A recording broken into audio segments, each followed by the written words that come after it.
అందరికీ నమస్కారం. ఒంగోలు రాజకీయ ముఖ చిత్రంలో కూడా దామచర్ల జనార్దన్ గారికి ఒక ప్రత్యేక స్థానం, ఒక ప్రత్యేక గుర్తింపు ఉందని కూడా మనం తెలియజేసుకోవచ్చు.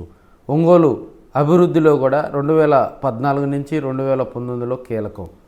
ఒంగోలు దిశ మార్చడంతో పాటు కార్పొరేట్ స్థాయిని తీసుకొచ్చినటువంటి ఘనత ఎమ్మెల్యే దామచర్ల జనార్దన్ గారికి దక్కుతుంది. 2012లో జరిగినటువంటి బై ఎలక్షన్లో అప్పటి వరకు 1999, 2004, 2009 వరకు కూడా దాదాపుగా వరుసగా హ్యాట్రిక్ విజయాలు నమోదు చేసుకున్నటువంటి బాలినేని శ్రీనివాసరెడ్డి గారి మీద కూడా దామచర్ల జనార్దన్ గారు 2012 ఎన్నికల్లో పోటీ చేయడం జరిగింది.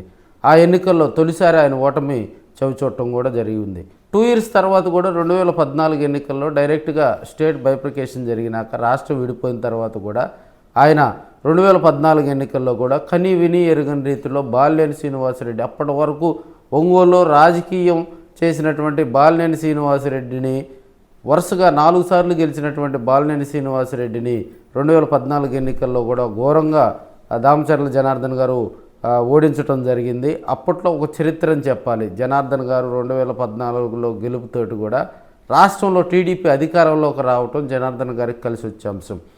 ఒంగోలులో ఉన్నటువంటి లోతట్టు ప్రాంతాలు డెవలప్మెంట్ చేయటం, అదేవిధంగా సిమెంట్ రోడ్లు, డ్రైన్స్, అదేవిధంగా చెత్తమయంగా ఉన్నటువంటి ఒంగోలు దిశ మార్చడంలో కూడా జనార్దన్ గారు కృషి చేశారు. డంపింగ్ యార్డ్ తీసుకురావటం, ఇంకా ఒంగోలు స్మార్ట్ సిటీగా మార్చడంలో కూడా జనార్దన్ గారు కృషి చేశారు. 2019 ఎన్నికల్లో కూడా రాష్ట్రమంతా కూడా వైసీపీ వేవ్ రావడంతో కూడా ఆ వేవ్ ఒంగోలును తాకిందని చెప్పాలి. అప్పట్లో జనార్దన్ గారు మళ్ళీ 2019 ఎన్నికల్లో కూడా ఇదే బాలినేని శ్రీనివాసరెడ్డి మీద ఓడిపోవడం జరిగింది.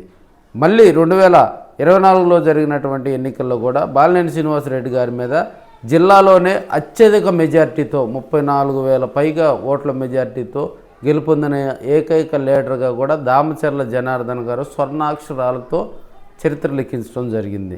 దాదాపుగా తనకంటూ ఒక రాజకీయ చరిత్ర ఏర్పాటు చేసుకున్న దామచర్ల జనార్దన్ గారికి ఈరోజు జన్మదిన శుభాకాంక్షలు కూడా తెలియజేసుకుంటున్నాం.